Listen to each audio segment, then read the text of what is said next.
Before the video starts, I would like to say, if you watch the entire video and you like it, please consider liking and subscribing. It doesn't take long and it helps a ton. With that out of the way, let's get into it. Marlton Johnson. Before the destruction of Earth, Marlton was in a nuclear testing site in Nevada, hiding out in a nuclear bunker after a recent nuclear explosion. Meanwhile, a group of CIA and CDC operatives enter the area due to a distress signal, and are met with soldiers and nuclear scientists that have been reanimated by Element 115 from a nearby Nevada base. During the ensuing fight, 3 missiles launched from the moon impact Earth, one of them hitting the testing site. Marlton then escapes the area as the only survivor. At some point after the destruction of Earth, Marlton met Abigail Misty Briarton, and the two began to fight the zombies in a town in Hanford, until they were picked up by Russman and Samuel J. Stuhlinger in a bus. Not much is known about Misty's past, other than she used to live on a farm. Her mother died of unknown causes, while her father was killed by zombies. At some point, she met Marlton Johnson, who she began to develop a crush on. The two fought against zombies in a town in Hanford, until they were picked up by Russman and Samuel J. Stuhlinger. After the destruction of the Earth, Samuel J. Stuhlinger was one of the few survivors left from the missile launch, and took shelter in a survival group called The Flesh, who claimed that eating the flesh of the zombie hordes was the only way to survive their new anarchic world. This act of cannibalism granted Stuhlinger the ability to hear voices within the ether. However, the contact with the infected flesh gave him symptoms of the zombie virus. Sometime later, the Flesh, under orders from Richthofen, attacked a rival camp of survivors who had sided with Maxis. During the chaos, a horde of zombies moved in and destroyed all who remained.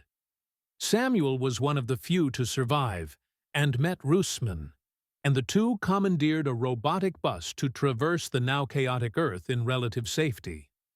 Later, the bus stopped off at a small town in ruins of Hanford, Washington, where they rescued fellow survivors Abigail Misty Briarton.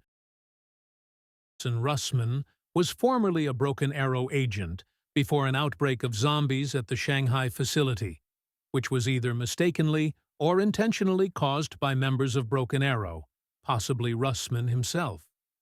During his tenure at Broken Arrow, he and George Barclay traveled to Camp Edward and transferred a sample of the entity trapped within the APD to a site in Hanford, Washington.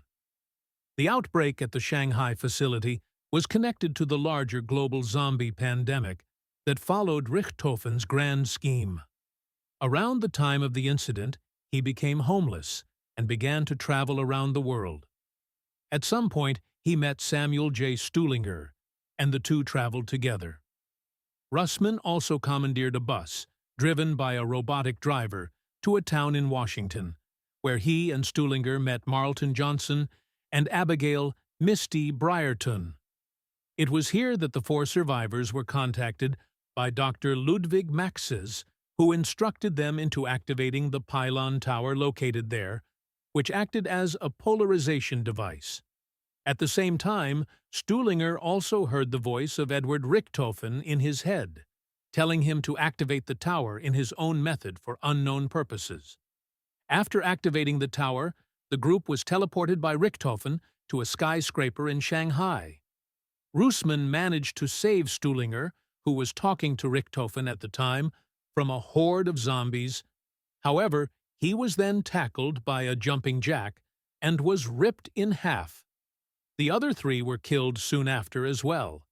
However, Richthofen then somehow revived them, though they have no memory of being killed, in order for them to carry out his tasks.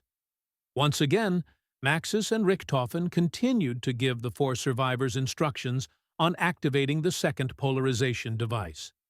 After the task was done, the group traveled on foot towards Africa. They set up camp in the desert, planning what to do next. The day after, the survivors proceeded to the Rift, and ended up in an underground western town.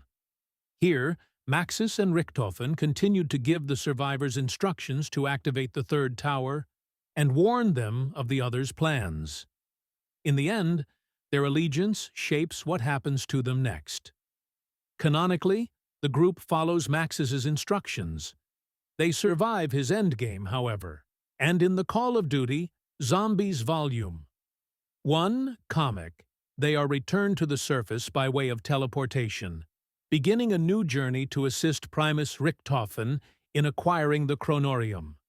This would lead them to be cryogenically frozen in Richthofen's lab underneath Alcatraz, as Primus Richthofen intended to collect their blood for his insurance policy.